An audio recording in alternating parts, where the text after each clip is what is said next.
Obrigada eu pelo convite, essa casa que já me abraçou tanto, sou muito grata de verdade ao Hospital São Paulo e toda a equipe. E estou muito feliz de estar aqui, estou me sentindo muito honrada, de verdade mesmo, muito legal, porque a gente está lá no mesmo espaço, né? Eu fico muito lá na Pneumo, né? Lá no meu buraquinho, a gente acho que se esbarrou algumas vezes lá por lá só, né, Van? Como eu sou da Unifesp e não sou do Hospital São Paulo, a gente acaba não tendo aí um contato tão direto do ponto de vista lá do cuidado do dia a dia. Mas é uma honra estar aqui. Que delícia. Enquanto tiver gente querendo estudar, a gente está feliz da vida, né, gente? Fala a verdade. Muito embora nós estamos aqui, muito mais para trocar experiência, mas é muito legal. Porque a gente podia estar roubando, matando, se prostituindo, né? Ou assim, maratonando uma série besta. Mas não, tá aqui para falar de droga. Tudo bem que falar de droga é sempre bom, né? É uma delícia. Mas isso me empolga, sabe? Pessoas que querem de verdade aprender um pouco mais para se tornar cada vez melhor, não só para si, mas para o paciente, para a sociedade. Isso faz o nosso propósito realmente acontecer. A gente está aqui por isso, né? Então é sempre muito prazeroso. Eu que agradeço demais o convite, agradeço a Gi, que não, acho que não está podendo entrar também, mas um beijo, Gi, a Lúcia, a Vegato, uma honra, e Vanessa, gratidão de verdade. E eu estou sempre à disposição, o que eu puder contribuir. Eu vou estar sempre aqui, é só chamar que a gente vem. E aí tem o pessoal que já conhece a gente, né? Mandando boa noite, o Edu, o Vitor, a Isabela, a Fernandinha, o Bruno, um beijo pro Bruno, pessoal do Rio de Janeiro, Tainara, Keidson, ai, que delícia. Ô, gente, que coisa boa falar de droga, né? Eu adoro, todo mundo sabe disso. Você sabe que eu não sei se vocês já ouviram essa história minha, quem assiste minhas aulas por aí já deve ter escutado alguma vez na vida, mas eu era uma criança insuportável, né? Assim, daquelas mesmo que a mãe devia ter criado a placenta, porque a criança era insuportável. E eu apontava muito na vizinhança, mas muito, né? Tem várias histórias da vizinhança. Uma delas foi que eu dei frango da macumba para a vizinhança inteira, eu tinha uns 6, 7 anos, eu tava com a minha bicicletinha, passei na encruzilhada, o frango estava fresquinho, levei para casa, separei nos potes, dei para todo mundo, falei que era minha mãe que estava mandando o frango. No final da tarde, Dona Mercedes, minha vizinha, que ó, me acompanha nas aulas até hoje, Dona Mercedes está com 97 anos. E ela foi agradecer minha mãe do frango, minha mãe falou, o que é que frango, né? E ela falou, não, Renata deu frango pra gente. Aí a minha mãe deu um grito, eu tava lá na ponta da rua com a minha bicicletinha, voltei correndo, sabia que tinha dado ruim alguma coisa. E aí eu tive que contar a verdade, que eu tinha encontrado lá na encruzilhada, que eu tinha dado pro pessoal. E aí ela falou, olha, essa menina com 13 anos, vai estar grávida dos nóia ou do traficante aqui, viu, Célia? Não tem o que fazer com ela, não, porque ela não tem a menor condição, não tem jeito, aí é perdida mesmo. Então, dona Mercedes, eu não casei com traficante, não sei se o Fernando é, eu não fiz essa pergunta quando nós casamos, mas assim, ó, não casei com traficante, mas eu falo de drogas, dona Mercedes, ai que coisa boa, né? Dona Mercedes é a parça, converso com ela toda vez que eu vou lá na minha mãe. Esses dias ela falou que a chave para ela estar com 97 anos, lúcida, lúcida, orientada, compactuante, é a fofoca. Portanto, irmãos, fofocais, que é isso que dá certo na vida. Então, vamos falar de drogas, em homenagem à Dona Mercedes. Eu espero que seja muito prazeroso para vocês, como é para mim falar de farmacologia. E aqui eu quero dar uma visão muito fisioterapêutica à farmacologia, porque farmacologia do doente grave, ela acompanha a gente muitas vezes entre em encruzilhadas, né, com o paciente crítico por conta de fármacos. Hoje, né, o ano passado, o Crefito fez um acórdão, né, liberando alguns fármacos para o fisioterapeuta, que a gente chama de fármacos de livre circulação, mas não é disso que eu vou falar hoje, né? Esses fármacos aí de livre circulação vêm dando o que falar, né, na sociedade, facilitou um pouco o trabalho ambulatorial, em home care, né? Porque antes, por exemplo, eu podia dar anti-inflamatório para o paciente, mesmo já era livre de prescrição, não é? Um corticoide, você vai na farmácia, você compra. Agora, eu, como fisioterapeuta, não podia pedir para o meu paciente um corticoide, um creme, sei lá, qualquer coisa, né? Porque daí eu estaria infringindo um ato que não era meu. Agora, a gente pode, mas isso é papo para uma outra conversa. Vocês me convidam que eu volto. Volto. Aqui, vamos falar de doente grave, polifarmácia, né? Tá lá com aquela árvore de Natal na beira da cama e a gente ali no meio, esquecendo que tudo que a gente faz vai interagir com o fármaco e a nossa avaliação, ela precisa sempre considerar a ação farmacológica. uma das primeiras coisas que eu quero comentar, o quanto é comum no nosso dia a dia a gente evoluir o doente que está com droga vasoativa e colocar assim, ó, paciente com 20 ml hora de noradrenalina mais 10 de dobuta estável hemodinamicamente. Estável, meu irmão, pelo amor de Deus, se isso é estabilidade, né? Ele no máximo está compensado, ele não está estável. Né? Se ele tivesse estável, ele estaria sem droga ou com droga muito baixa, em desmame, dose mínima, né? Então, o paciente que está compensado hemodinamicamente, porque ele está com drogas, né? Eu preciso relatar isso e eu preciso entender que ele não tem estabilidade nenhuma, não. Eu posso descompensar esse paciente porque ele está ali com parâmetros hemodinâmicos de pressão arterial, frequência cardíaca, ritmo, débito, sei lá o que que eu estou avaliando aí do ponto de vista para falar que ele está com hemodinâmica estável, mas é sob efeito de drogas. E aí eu tenho que entender, a minha atuação afeta em quê aí nessa droga? Ou a droga afeta em quê a minha atuação? Eu sempre preciso entender esse caminho. Muitos fármacos não são de prescrição de fisioterapeuta, mas não interessa, meus queridos, porque a gente sempre está lidando com alguém que está sob ação farmacológica. E aí a gente precisa entender quais são as modificações que esse fármaco faz e que o corpo faz no fármaco sobre a minha atuação para que eu não faça besteira nesse paciente, né? Lembra que se você mata os outros, das vezes, nem é no seu plantão, é no plantão do próximo coleguinha. Aí o paciente morre e você fala, ah, comigo não morreu, né? Fica mó felizão lá, fala, ah, nem fui eu, né? E das vezes foi você sim que teve uma atuação imprudente, né? Muitas vezes não foi criminosa, né? Negligente, mas foi imprudente. E a farmacologia precisa estar, a gente precisa respeitar a farmacologia dentro da avaliação do paciente, principalmente do paciente crítico, né? Que é aquela delicadeza mesmo, aqueles pacientes que dão BOzão para nós. Muito bom. Então, toda vez que a gente vai falar de farmacologia, a primeira coisa que eu preciso entender é como que esse paciente está recebendo o fármaco. O nome disso é farmacocinética. Então, na farmacocinética, eu vou falar como foi administrado, qual foi a via de administração, se ela é oral, se ela é uma via tópica, se ela é via intravenosa, qual foi a via, né? Isso faz parte da farmacocinética. Aí, depois, eu preciso entender como o fármaco está sendo absorvido. E, por último, como ele é biodisponibilizado. Então, ó, eu tomo remédio, aí eu preciso que ele seja absorvido, ele vá para a circulação. O fármaco vai na circulação, não vai ter jeito, né? E aí é a circulação que vai biodisponibilizar. A única via que eu não vou contar, vamos falar assim, com a biodisponibilidade do sangue é a via tópica. Então, quando eu faço uma nebulização, né? Então, vamos falar de ambiente de doente crítico, porque a via tópica, a gente sempre vai lembrar dos cremes, das pomadas, etc. Mas lembra que a nebulização, os aerossóis, é via tópica. Toda medicação que é feita diretamente no lugar onde ela deve agir é via tópica. Então, aquele paciente que está com inaloterapia e em ventilação mecânica, ele está com uma medicação por via tópica.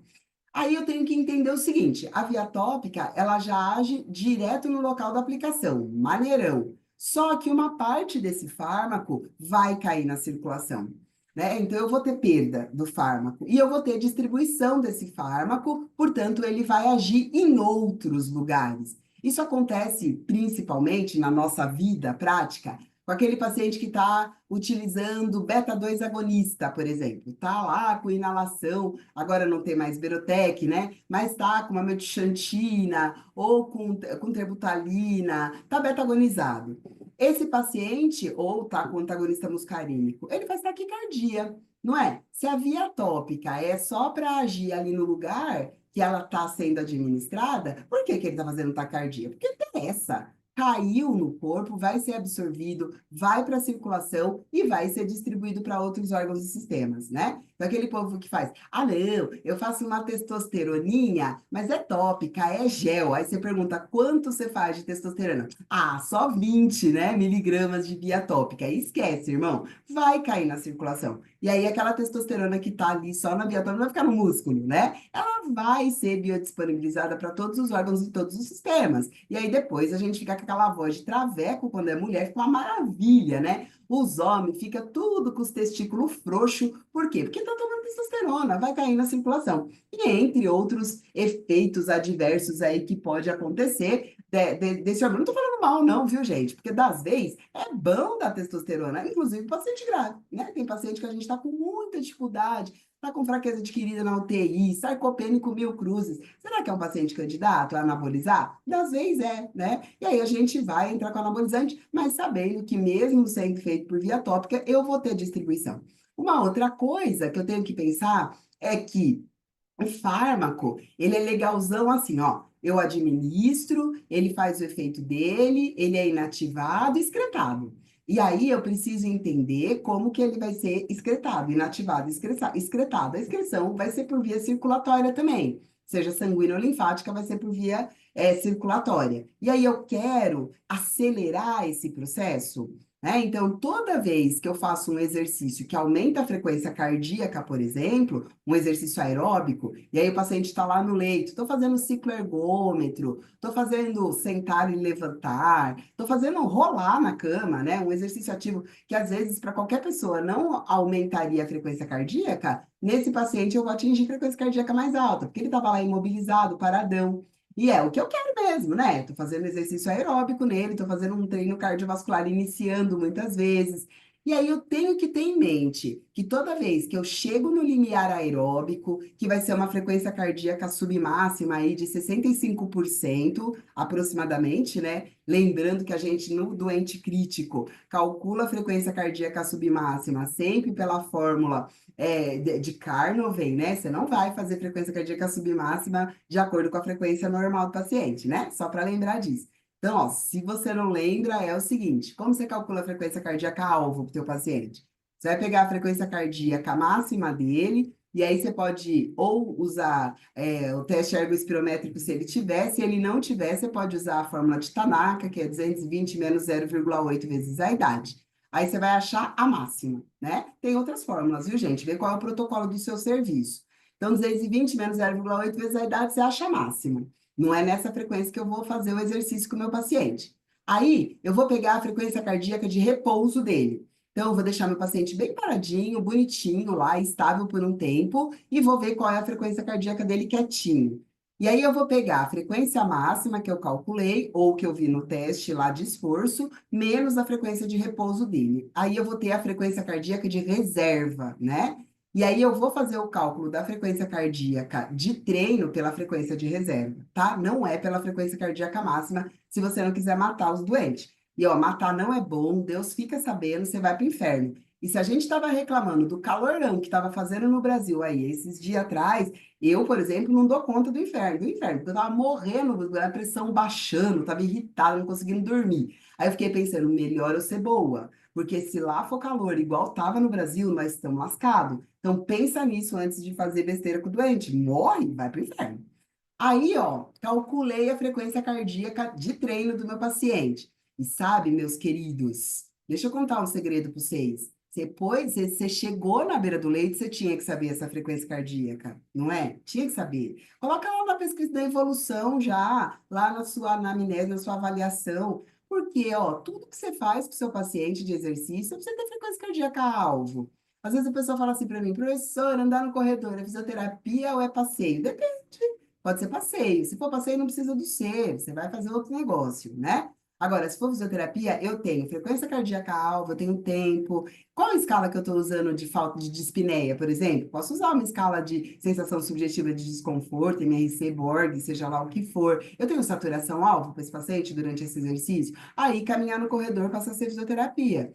A mesma coisa quando você vai lá na beira do leito e vai fazer um exercício com o paciente grave de ciclo ergômetro. Se você não calculou a frequência cardíaca que você pode chegar, aí todo mundo fica preocupado com o fluxo da nora. Ah, oremos. Vai lá, ó, tá com nora de 10 ml hora. E você não viu a frequência cardíaca que você quer chegar com o paciente na hora que você está exercitando ele? Ah, desde ser cínico, né? Tem que ter, isso é um parâmetro extremamente importante. E aí eu preciso saber, o fármaco vai atuar nessa frequência cardíaca? Olha aí que coisa importantona. De novo, a gente está preocupadão com a nora. O paciente nem está com nora, mas está beta bloqueado. E aí, olha, ele tá lá com atenolol, propanolol, isoprolol, o Zol da vida, que não deixa a frequência cardíaca subir. E eu quero que no meu exercício o paciente faça uma frequência cardíaca de 110 durante o exercício, vamos supor. Só que ele está beta bloqueado, vai chegar no 110? Claro que não, né? Então, eu vou ter que exercitar meu paciente baseado em outro parâmetro, que pode ser a saturação, sensação subjetiva de desconforto, e aí eu vou ter que achar outras coisas, né? Mas, de uma maneira geral, a frequência cardíaca é extremamente importante para a gente dentro desse alvo, né? Não esqueça, o fisioterapeuta pode já prescrever uns negócios aí que o Confito deixou? Pode, mas a nossa farmacologia está na mão e no movimento. Não esqueça disso. Então, a gente precisa servir ao paciente com aquilo que é o ato que nenhum outro profissional dentro da UTI é capaz de fazer, que é o movimento. A gente fica brigando com a de PIP com o médico, por causa de FiO2. Ah, oremos, para com isso. Isso é ato compartilhado. Tá bom, discute lá. Mas você acha que é isso que muda a vida do paciente? O que muda a vida do paciente é cada profissional atuar dentro da sua expertise. Aí a soma desse trabalho vai ser legal e vai realmente trazer benefício para ele. E aí você fica brigando com a de FiO2, sendo que na hora de prescrever exercício, o único cara que é capaz, competente, que saca do negócio é você. E aí você fica brigando com isso. Não que não seja importante, também é, entende? Mas isso faz parte. E você divide esse ato, ele é compartilhado com outro profissional. Agora, exercício, você compartilha com alguém? Então, cata teu ato privativo e faça direito. Inclusive pensando na ação farmacológica que seu paciente está submetido. Tá todo mundo vivo aí? Fala no chat comigo. Porque eu me empolgo, né? Vocês já viram, né? A pessoa fala pouco. Na minha família, todo mundo é assim, gente. Quando você vai no almoço de domingo na minha família, você ganha uma senha. E daí você vai descobrir qual é o momento que você pode falar. Porque todo mundo fala junto. Ah, é aquele desespero. Pobre, né? Pobre é assim mesmo. Ó, é maravilhoso. Meu Deus do céu, agora eu fiquei nervosa. Professor Daniel Alveno tá na aula. Minha Nossa Senhora, agora eu não consigo falar mais nada. Dani, que saudade. Ô, Dani, nós marcamos um treino e não fizemos. Cara de pau a gente, hein? Eu Você tá lá todo tô no esperando shape. você para fazer esse treino aí. Ó, eu perguntei pra você e pra Cíntia, seus sem vergonhões, que dia que era bom que eu me ajeitava, ninguém me respondeu. Ó, vou catar de jeito vocês dois. Que Vou alegria ser cobrar. aqui, Dani. Que coisa boa. Agora eu fiquei Ah, nervosa, tô gente. Como que aprendendo um tá o monte professor? aqui. Ah, tá nada, sabe tudo isso, parece bom. Ô, Parece. gente. Ai, que delícia. Beijo bem grandão pra você e para suas meninas. Ô, Beijo. gente, olha só. Então, toda vez que eu estou pensando em farmacologia, eu preciso entender meu papel aí dentro desse espectro, né? Dessa ação. Então, na farmacocinética, a gente está falando de verdade o que que o corpo faz com a droga, sabe? E aí, por exemplo, os fármacos que têm excreção renal predominantemente ou respiratória, tem muito fármaco que a excreção é na exalação. O aparelho respiratório, além de fazer troca gasosa, ele também é aparelho excretor, você sabia? E aí, toda vez que eu aumento a frequência cardíaca num treino cardiovascular, por exemplo, eu aumento a velocidade de excreção desse fármaco.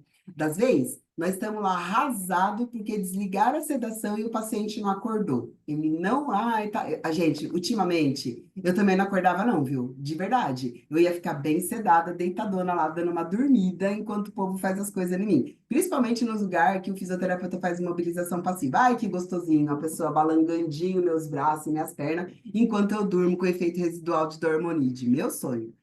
Agora, assim, ó, eu quero que ele acorde. Às vezes ele tá fazendo apneia, não consigo desmamar da ventilação mecânica. E aí, eu tenho que lembrar, né, que é um paciente que às vezes está saindo de uma sepse, um oncológico, um pneumopata, interessa que ele tem, ele pode estar ali com alterações de excretoras, né? Às vezes a função renal nem está tão impactada, mas ele está com uma letargia ali. E aí, o que que eu posso fazer para ajudar, né, esse paciente? Primeira coisa, verticaliza, né? Toda vez que a gente senta, fica mais. Verticaliza ou horizontaliza? Eu tenho um problema com direita e esquerda, com vertical e horizontal. Verticaliza mesmo, né? Direita e esquerda, eu tenho que fazer assim, aí o dedo que estala é o direito, ó, e o que não estala é o esquerdo, entendeu? Legal quando eu tô dirigindo, né, Dani? O Dani lembra, por isso que eu já capotei, atropelei uma capivara, porque o GPS fala, vire à direita. Aí eu faço assim até eu fazer bater. Enfim, então. Olha que coisa legal. Primeira coisa, tem que sentar, porque quando você verticaliza, você ativa ali o nervo óptico, ele acende umas áreas ali, você faz mais liberação de glutamato, né? Um neurotransmissor que excita mais liberação de vias colinérgicas, é verdade, só de verticalizar, de verdade mesmo. Só de você ativar o sistema vestibular, você ativa acetilcolina, vias colinérgicas, e o paciente tende a acordar mais. Lembrando que grande parte das sedações que a gente usa na UTI, né, que o paciente está submetido, são drogas GABAérgicas. Que é isso? Tem um neurotransmissor chamado GABA, que é um neurotransmissor inibitório. Ele faz a gente dormir, ele inibe tudo. É muito legal isso, né? Porque quando você quer pôr alguém para dormir, você não inibe a ativação, você estimula a inibição. Eu acho isso fascinante, eu acho animal. Então, assim, ó, os benzodiazepínicos, por exemplo, eles são GABAérgicos. Eles vão agir na via do GABA, né? A via do GABA é uma das principais vias inibitórias que tem no sistema nervoso central. Os cachaceiros de plantão, por exemplo, eles, quando vão dormir, né? Cachaça, fica eufórico, depois dorme, né? Os tímidos fica tudo saidinho. Por quê? Porque inibe a via GABAérgica. A via que te dá timidez, inibição, que te deixa quietinho, ela é GABAérgica. Então, o álcool, ela não é uma droga estimulante, não é verdade. Ela inibe a inibição. É muito bonito isso, né? Aí pensa assim, a pessoa lá só fica na dela, né? Toma 2 gin, nossa, uma alegria levantar a saia, pôr os peitos para fora, né? Por que isso? Porque inibiu a inibição. É uma droga GABAérgica. Só que dependendo da dose, toda droga do sistema nervoso central é dose dependente, né? Então, dependendo da dose, uma hora dorme. Então, o que que aconteceu? Eu ativei a inibição. Benzodiazepínico faz a mesma coisa, inibe a inibição, estimula a inibição. E aí, o que que vai acontecer? O doente dorme. Quem concorre com essa via? Glutamato e a via colinérgica, da acetilcolina, que é uma via da excitação, uma via que te acorda. Então, quando eu deixo meu paciente bem sentado mesmo, eu estou estimulando essa via. E aí, junto com isso, se eu consigo fazer um exercício ativo para aumentar a frequência cardíaca desse paciente, nem que seja dando uma chicotada nas costas dele, você vai aumentar a frequência cardíaca. Lembra, limiar aeróbico, 65% da submáxima por pelo menos 15 minutos, né? E aí é óbvio que o doente grave, você não vai conseguir deixar isso numa tacada só, muitas vezes você tem que intervalar, né? Porque é um paciente que está ali muito lábil, né? Pode complicar na tua mão. Mas o que que você está fazendo ali? Você está ativando a farmacocinética. Para quê? Para aumentar a excreção dessa droga, que muitas vezes está na fila do fígado. O fígado metaboliza, inativa, e às vezes é o rim que excreta. Benzodiazepínico é mesmo, né? É o fígado que vai fazer a inativação. A excreção, ela é exalatória e ela é renal. Então, o dormonide, ele sai na exalação e sai no xixi. E aí, quando eu aumento a frequência cardíaca e respiratória do meu paciente através do exercício, eu estou ajudando ele a eliminar o fármaco. Isso é farmacocinética. Então, olha como a gente age em todos os componentes, né? Da cadeia farmacológica, desde a entrada da medicação até a excreção.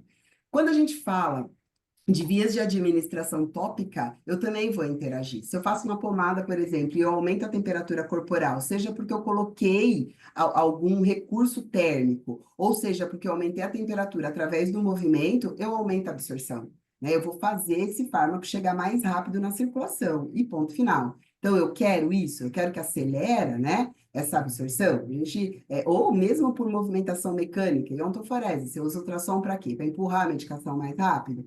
Então, eu tenho que saber que eu vou atuar o tempo todo na farmacocinética, desde a via de absorção até a via da biodisponibilidade, até a excreção, né? De novo, farmacocinética é o que o corpo faz com a droga. Portanto, o tempo todo, a conduta fisioterapêutica vai interagir com essa variável, vai interagir aí com esse movimento, né, que o corpo vai fazendo com a droga. Depois, eu tenho um negócio chamado farmacodinâmica. Quando o fármaco chega no lugar de ação, ele tem um endereço, né? Todo remédio tem um endereço. O problema é quando o remédio tem muitos endereços. Porque assim, ó, o fármaco, ele pode ter poucos receptores, então a ação dele é isolada, ele vai agir só onde ele tem receptor, só onde ele tem uma casinha para acoplar. Agora, aquele cara que parece nós, curva de rio, onde para, tem que bater um papo com alguém, ele vai ter mais efeito colateral. Porque aonde o fármaco passar, ela vai atuar, ela vai agir. O que que a farmacodinâmica conta para nós? Duas coisas importantes. A primeira coisa, eu posso aumentar a quantidade de receptores dependendo do tipo de fármaco que eu estou trabalhando. Eu já explico isso de uma maneira bem prática para nós. A segunda coisa, das vezes, o paciente está fazendo um fármaco para um receptor, que eu queria aquela ação, mas ele tem outros receptores. Então, na hora de atuar com esse fármaco, eu preciso contar com efeitos colaterais. Então, às vezes, a minha preocupação quando eu vou atender não é só o efeito principal do remédio, mas a droga A vai ter como efeito colateral, por exemplo, quando a gente fala de antagonistas muscarínicos, é o caso da atropina, um efeito colateral, inibição de glândula sebácea. O paciente não transpira. E aí, se o paciente, isso quando ele está com atropina endovenosa, tá? Quando faz atropina de glândula para diminuir salivação, né? Para diminuir a produção de secreção, essas coisas, medida secante, isso não é tão verdade. Agora, quando ela é feita endovenosa, eu posso diminuir aí a ativação de glândulas sudoríparas. Qual que é o problema disso? O paciente não transpira, ele pode superaquecer. Aí é aquele paciente que faz exercício com você e aí ele faz febre depois. É uma febre rápida, mas ele faz. Aí você fala, uai, por que que a temperatura dele subiu tanto, né? Porque ele não foi capaz de transpirar para resfriar durante a sua conduta, porque ele está bloqueado pela atropina. Então, eu preciso olhar. O paciente está com atropina? Qual é a via de administração? Repito, a via para glândulas, ela é sublingual, né, para pegar as glândulas salivares e tudo mais, ela é tópica. Até cai na circulação, mas é muito pouco. Agora, quando ela está sendo feita de maneira sistêmica, aí eu vou ter mais efeito. Um outro antagonista muscarínico que a gente usa muito para medida secante é a escopolamina, o Buscopan, não é?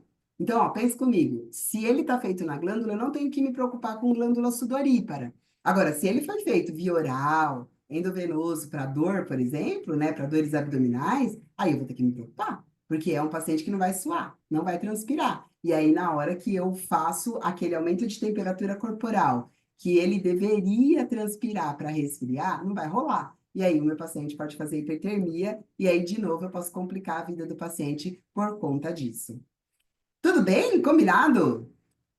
Gente, se eu estiver falando muito rápido, me conta, tá? Porque, de novo, a pessoa fala pelos poros.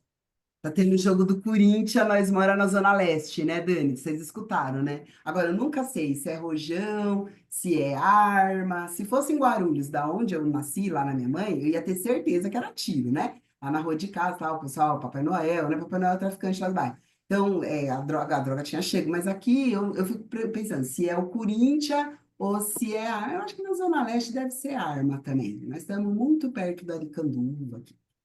Muito bem, ainda não começou, não, mas tá cheio de fogos aqui. Muito bom. Bom, vamos lá, minha gente. Olha só. Então, lembra sempre, quanto mais receptor, mais efeitos colaterais, né? E aí, assim, não tem seletividade. A droga entra e vai atuando. Das vezes é bom, né? Às vezes eu quero isso mesmo. Por exemplo, quero fazer uma analgesia sistêmica. O que que eu quero, né? O paciente está com dor. Dor aonde? Dor em tudo, né? Aí é legal ter receptor em todo canto. Agora, dependendo do fármaco, não é legal, né? Porque eu vou ter mais efeitos colaterais. A falta de seletividade também não é boa, dependendo do fármaco. Pode ser interessante, o caso da atropina acaba sendo interessante. Agora, para outras drogas pode não ser, porque é muito direta aquela ação, não vai agir, em lugares menos específicos, digamos assim. Bom, tudo isso falado, deixa eu comentar uma coisa importante para a gente também, quando a gente está falando de farmacocinética, né? Que eu estava falando de absorção, de fármaco e tudo mais. Lembra que a gente aumenta a velocidade de absorção e de biodisponibilidade do fármaco. O que que é a biodisponibilidade? Ó, tomei o remédio, ele foi absorvido, ele caiu na circulação, o sangue levou lá no lugar de ação e biodisponibilizou esse fármaco, né? Guarda isso no seu coração. Toda medicação que é feita por via subcutânea, ela tem um motivo para ser subcutânea. Tem dois motivos. Bom, ou eu quero a ação local mesmo daquela medicação, é o caso do Botox para fazer paralisia de músculo. Você faz direto no músculo, né? Você faz ali. É que é no músculo o Botox, não é subcutâneo, é no músculo mesmo. Ou eu quero que a droga fique no subcutâneo. É o caso dos preenchedores, as coisas mais da estética. Agora, os fármacos da UTI, por exemplo, Heparina, por exemplo, insulina, são fármacos que, quando são feitos por via subcutânea, é porque eu não quero biodisponibilidade rápida. A insulina, por exemplo, quando o médico quer que a insulina seja rápida, ele faz na bomba e faz endovenosa. Daí ela já chega rasgando, né? Agora, quando ela é feita subcutânea, é porque eu quero que ela seja liberada lentamente. A mesma coisa com a heparina. Quando eu quero anticoagular o paciente de bastantão assim, o que que faz? Não faz heparina, faz enoxaparina na bomba, faz na veia. E daí ela já entra com tudo. Agora, quando é feito subcutâneo, é porque eu quero o efeito de liberação lenta, né? É feito no subcutâneo por quê? Porque a droga fica ali depositada, né? Lembrando que o subcutâneo está embaixo da pele, entre a gordura e a pele. Então fica ali. Ali é uma região que tem vascularização, mas que não é aquela maravilha de vascularização. Tem bastante. Mas aí o sangue vai passando lentamente e vai levando aos poucos, sabe? Assim, vai lavando, vai levando. E aí que se eu aumento a atividade muscular naquela região, se eu aumento a contração, eu aumento a capilarização ali, eu levo mais sangue. O que que eu faço com a medicação que era para ter sido biodisponibilizada devagar? Eu soco no sangue, né? Então, ó, acontece muito na nossa vida. De você estar fazendo exercício, vem um profissional de enfermagem e pede para fazer a medicação rapidinho e você continua exercitando. Então, de novo, se é uma via subcutânea, não, não pode. Ou me espera terminar, mas não dá para esperar, o paciente está com a glicemia lá no teto. Então tá, então eu suspendo o que eu estou fazendo, eu espero uma hora depois que é feita a medicação subcutânea e aí eu volto. Porque se eu exercito, sobretudo se faz em região abdominal, olha as regiões que são feitas, não é? Abdômen, principalmente abdômen inferior, coxa, né? Então, se você está fazendo um exercício de membros inferiores, né, que está pegando principalmente quadríceps, né, coxa, de maneira geral, você não vai pegar só a coxa, você pega abdômen embaixo também. E aí, o que que vai acontecer com essa medicação que era para ter sido biodisponibilizada devagar? Ela vai entrar na circulação rapidão. E aí, a hora que teu paciente faz hipoglicemia na tua mão, né? Você fala, ui, ela passou mal bem na hora da físio, né? Tem os pacientes que não têm educação, né? Eles querem ter parada cardíaca no último capítulo da novela. Mano, eu acho que quando interna, além dos termos lá, de não sei o quê, das coisas, tinha que ter um termo assim, não pode ter parada cardíaca e nem da baixaria em tais momentos. A, na hora do almoço. B, na hora da janta. C, na hora que eu tô assistindo a novela. D, final de campeonato. E. Porque tem que ter um manual, né? De boas maneiras na UTI. Não, eles querem parar que horas? Na passagem de plantão. Seu plantão acaba às 19. Que hora que o bonito resolve fibrilar? Às 15 para as 19. Que ódio, né? E aí você com medo de ir pro inferno fica, né? E daí uma beozão. Então, olha só.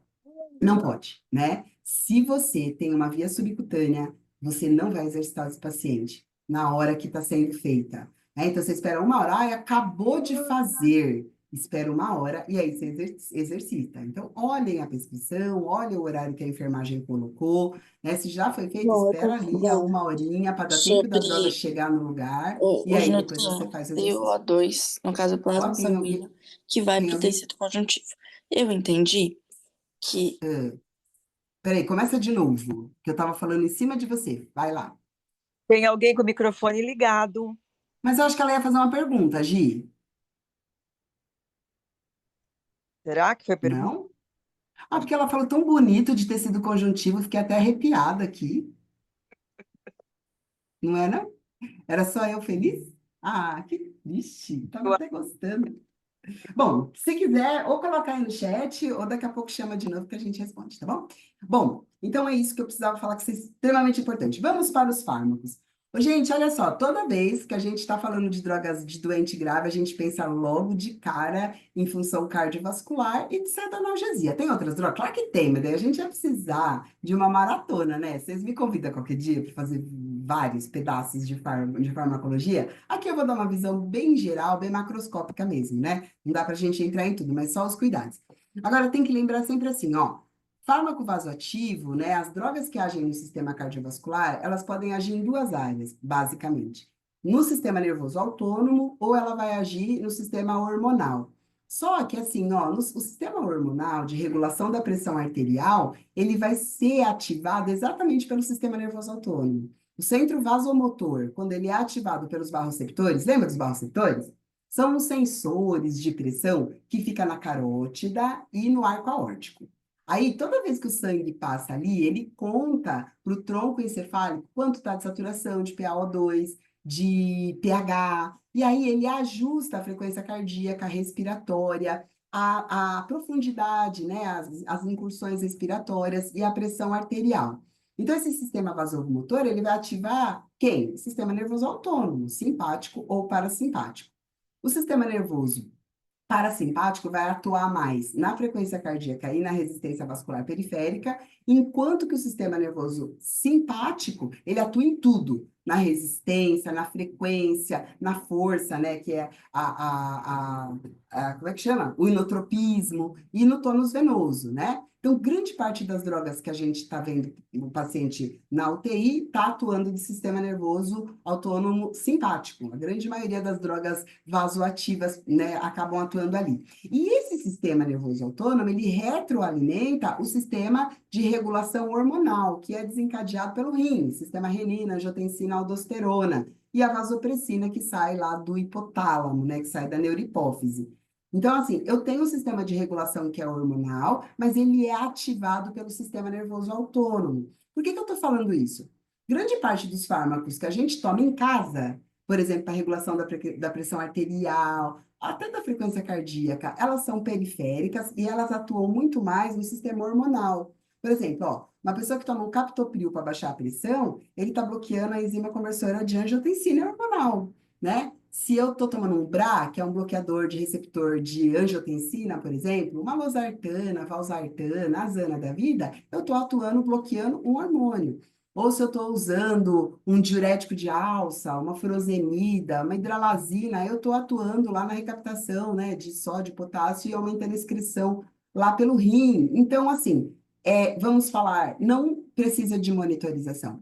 Toda vez que eu estou agindo no tônus ou no coração, interagindo diretamente com o sistema nervoso simpático, tirando os beta-bloqueadores, quando eu tenho ação direta, eu preciso de monitorização. Então, é o paciente que vai estar na UTI ou na emergência enquanto não tem vaga na UTI. Uma das grandes causas de internação na UTI é a instabilidade hemodinâmica. Por quê? Porque o paciente precisa estar monitorado. E a droga que ele vai receber demanda monitorização o tempo todo. Que ela entra ativa, olha o nome. Por isso também são fármacos que a via de administração tem que ser central, porque ela já entra pronta, né? Imagina uma noradrenalina. A nora, ela vai causar vasoconstricção, aumenta a resistência vascular periférica e com isso aumenta a pressão arterial e débito cardíaco, não é isso? Maravilha. Ela já entra fazendo vasoconstricção. Você imagina uma nora num acesso venoso periférico? Aquela veia que está recebendo a nora já está fazendo vasoconstricção. Você entende isso? Olha o BO.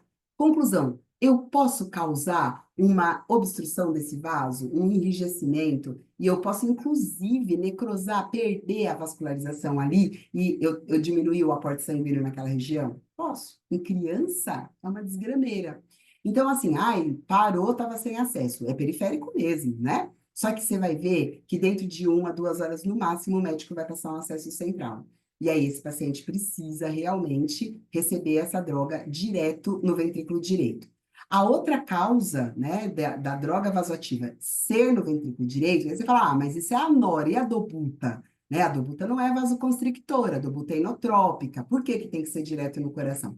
Primeiro, porque a ação é muito mais rápida, ela já entra no locus de ação. Segundo, que é assim, ó, eu quero que a distribuição do fármaco seja uniforme para o corpo inteiro. Para isso, eu preciso que a droga entre no ventrículo direito, do ventrículo direito vai para o pulmão, volta do pulmão para o átrio esquerdo, do ventrículo esquerdo, artéria aorta. Olha que maneirão, eu distribuo tudo. Uma outra coisa importante é que quando o fármaco é feito no ventrículo direito, ele não passa pelo fígado. Ó, deixa eu contar para vocês. Toda droga que é feita em acesso periférico parte do sangue que vem dos nossos órgãos, sobretudo dos membros inferiores e do abdômen, vai passar pelo sistema portal, vai passar no fígado, sistema porta-hepático.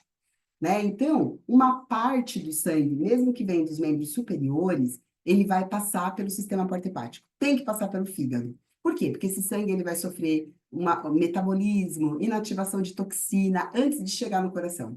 Porque o coração é tudo fresco, gente. Tudo ele morre. É mau palhaço. Ai, só porque tem tóxico, fibrila. Pá, a pessoa morre. Olha que besta, né?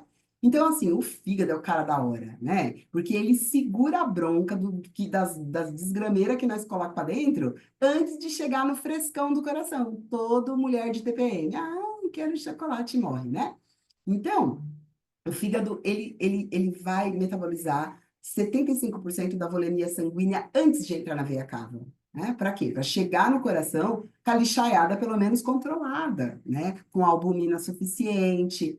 E aí que quando o fármaco passa pelo fígado, ele sofre um primeiro metabolismo. É o que a gente chama de metabolismo de primeira passagem. Eu perco droga. Então, quando o fármaco é calculado a dose, já é calculado pensando no metabolismo de primeira passagem, né? Eu já sei que não vai entrar toda aquela dose que foi combinada, porque parte dessa droga vai ser inativada por esse metabolismo. Certo? Então, guarda isso sempre, porque as drogas vasoativas, elas não vão sofrer isso, porque elas entram no acesso central. E aí, se está central, o que que vai acontecer? Ele não tem passagem pelo sistema portal. Ele vai direto para o coração, pulmão, e depois ele já volta ativão, bonitão, na artéria aorta, para ser distribuído para o restante de corpo, tá? Eu vou falar de anticolinérgico muito rápido e vou para as vasoativas. Me falaram que eu tinha 40 minutos de aula, vocês estão cerceando meu direito de expressão, mas eu juro que eu vou aqui, ó, dar uma agilizada, porque ô mulher para gostar de falar, meu Deus do céu. Ó, anticolinérgicos para nós que são extremamente importantes. Os antimuscarínicos, então a atropina, muito importante para nós. Antigamente era droga de parada, quem lembra disso conta a idade, né, irmãos? Melhor não comentar, né, Dani? Até 2008 se usava atropina na parada cardíaca para tentar estimular o nosso sinatrial a voltar a ter frequência. Depois caiu, né, a tioatropina, hoje a gente só faz adrenalina, né? A cada 4 minutos, e faz um antiarrítmico que pode ser lidocaína ou carvedilol lá, quando é ritmo chocável, né? Mas a atropina, então, ela é um cronotrópico positivo. O que é isso? Ela aumenta a frequência cardíaca, em alguns casos muito específicos de bradicardias, muito específicas, não vamos entrar no caso agora, às vezes ela é utilizada. Hoje se usa muito mais para fazer como medida secante, né? E etc. E aí lembra sempre que a atropina tem aquele efeito que eu falei da sudorese. Outras drogas, a escopolamina, que é o Buscopan, e aqui, ó, entra uma galera importante para nós, ó, os bloqueadores neuromusculares. Bloqueador neuromuscular é antimuscarínico, né? Então, ele vai agir ali no bloqueio da acetilcolina na placa mioneural, ela senta no receptor muscarínico, sabe? O bloqueador, o cisatracúrio, atracúrio, doxacúrio, metocurina, pavulon, trácrio. Então, ele conecta com o receptor da placa mioneural, e aí, quando a acetilcolina é liberada ali pelo estímulo motor para que a contração muscular acontecesse, não tem receptor porque o bloqueador está ali, né? E aí não vai acontecer a contração muscular, por isso que a gente fala que o paciente está bloqueado. Uma coisa importante, esse paciente, por exemplo, não é candidato à eletroestimulação, né? Eu já vi gente fazendo FES com o paciente com cisatracúrio. Irmão, deixa eu contar, o que que o FES faz? Faz a função do neurônio motor, não é? Qual é a função do neuromotor? Excitar, abrir os canais que são voltagem independente da placa mioneural para liberar acetilcolina para que a contração aconteça. E aí o FES está liberando, só que a acetilcolina não vai ter onde se ligar, porque o neurotransmissor está, desculpa, porque o bloqueador neuromuscular está ali nesses receptores, tá bom? Outra coisa importante, quando a gente tem a ligação desses receptores por ali 24, 48 horas, eu acabo tendo dois problemas graves. O bloqueador neuromuscular, ele é muito difícil de desligar do receptor, então eu perco aquele receptor. Conclusão, você desliga lá a droga, mas ele ainda continua com a ação, e isso aumenta a fraqueza adquirida na UTI. Uma outra coisa que pode acontecer é que eu trago novos receptores, e uma quantidade muito grande de receptor.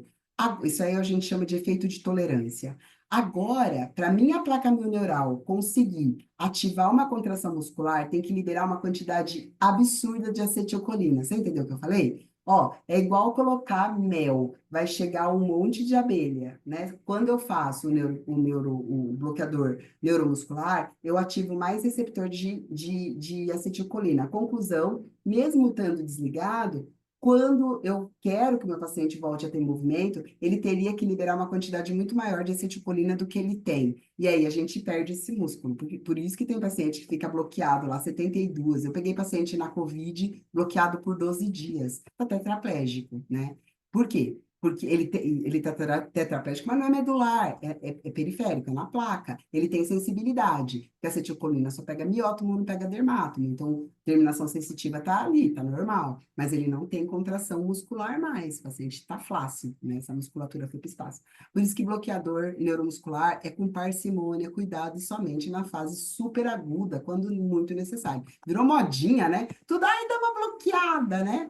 Eu vou mandar depois, se vocês quiserem, eu mando para a Van, e aí junto com o certificado vocês podem receber o PDF dessa aula, se interessar também.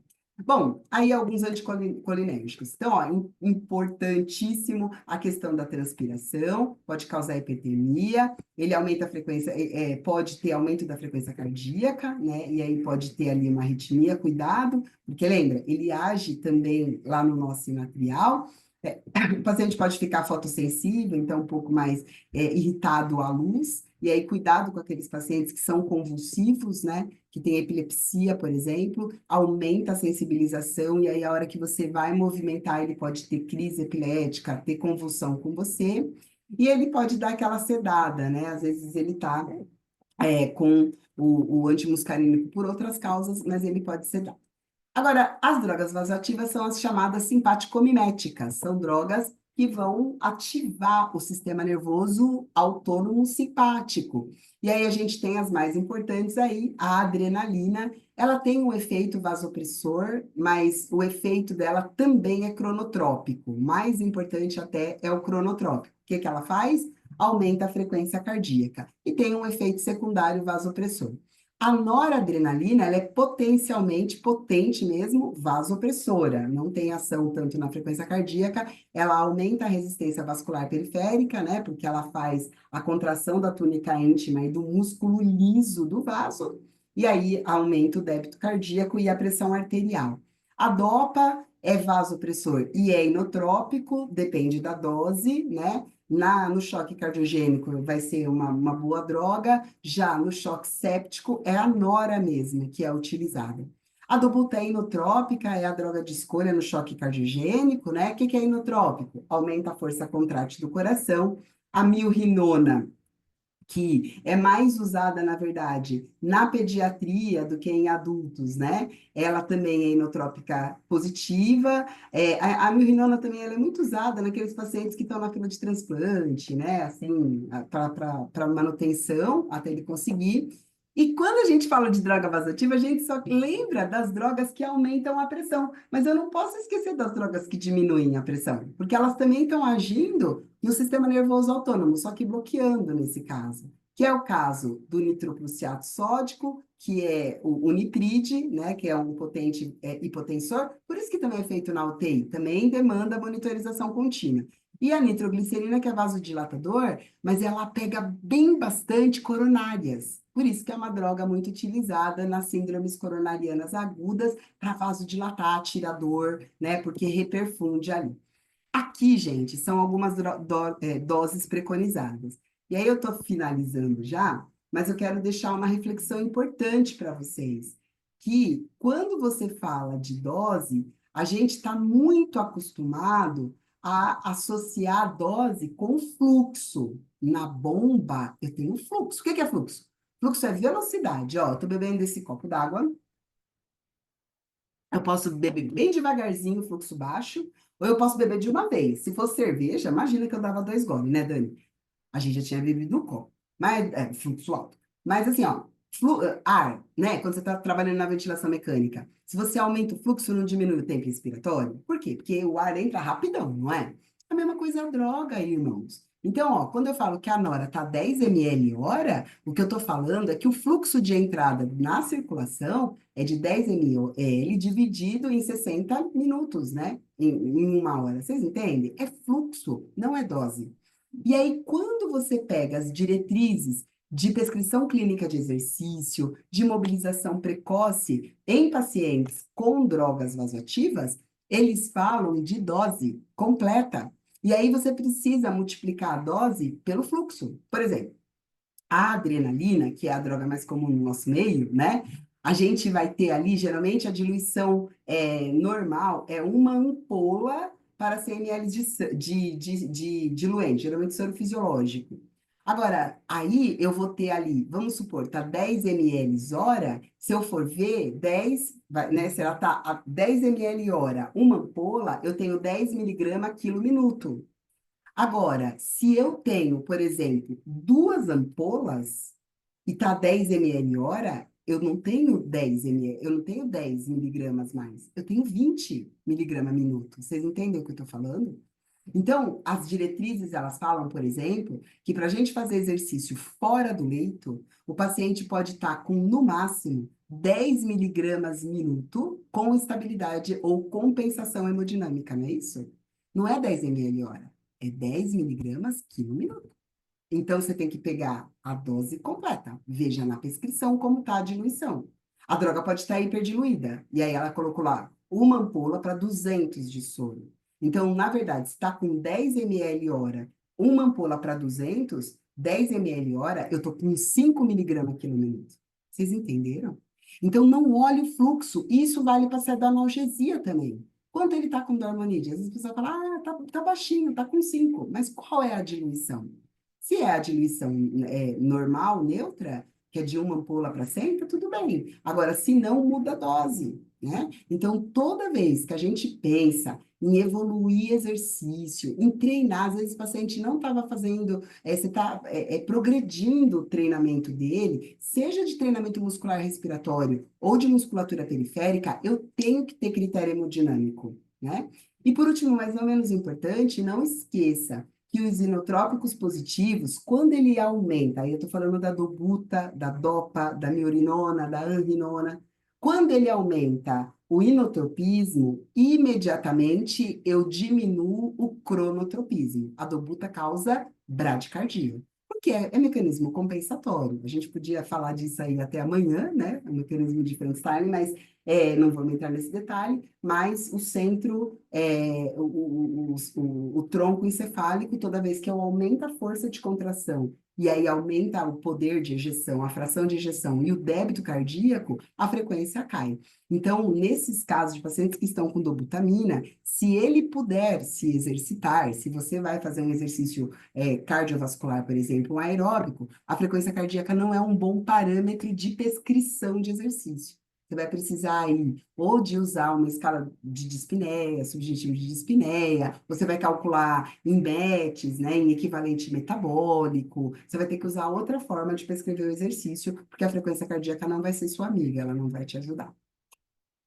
Gente, de novo, eu ficaria o resto da noite, porque o trembão de falar é de droga. Eu tenho certeza que eu nunca usei droga nenhuma, nem maconha na vida, nunca. Por quê? Porque eu tenho certeza que eu ia gostar. E daí não ia dar bom, né? Então eu achei melhor só álcool, né? Uma cerveja.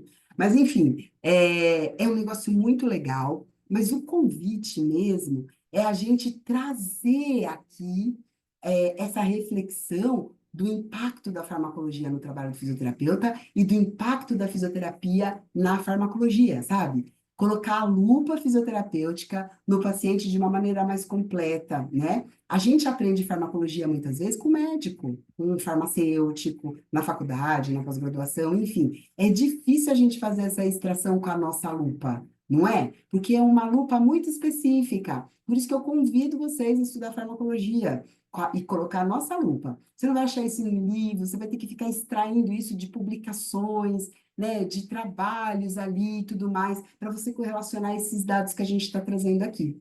Mas eu espero que tenha sido muito legal como foi para mim. Eu me diverti demais, adorei. Estou sempre à Que disposição. Tô aqui, ó, maravilha! só chamar que nós vem, a doutora falava.